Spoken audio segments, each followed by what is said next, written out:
Welcome to the Tech Egg. Don't get scrambled. Enjoy the video. In this video, I will explain how to watch YouTube in your Toyota Highlander. First, you will need to connect your smartphone to the vehicle's infotainment system. This often involves using a USB cable or a wireless connection like Bluetooth. Next, we'll explore the available options for displaying video content, focusing on safety and convenience. It's important to remember that viewing videos while driving is unsafe and illegal in many places. To begin, connect your smartphone using a USB cable to the designated port in your Highlander. This provides the most reliable connection for data transfer. Alternatively, you can pair your phone via Bluetooth for wireless audio and, in some cases, limited screen mirroring.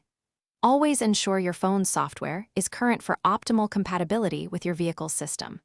Remember, a strong connection is key for a smooth viewing experience.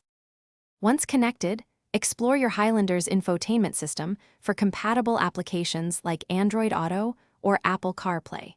These platforms can sometimes integrate video apps, though direct YouTube access is often restricted for safety.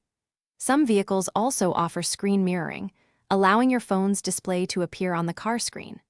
Always ensure your vehicle is stationary and in park before attempting to watch any video content. Remember, safety is paramount. Only watch videos when your Toyota Highlander is completely stopped and in park. Distracted driving is extremely dangerous and illegal. For more advanced video capabilities, some owners explore aftermarket solutions, but always research reputable installers. Also, for an enhanced audio experience in your home or car, check out the Echo Dot smart speaker. You can find a link to this and other great deals in the description below. Thanks for watching. Consider subscribing if I helped unscramble your problems.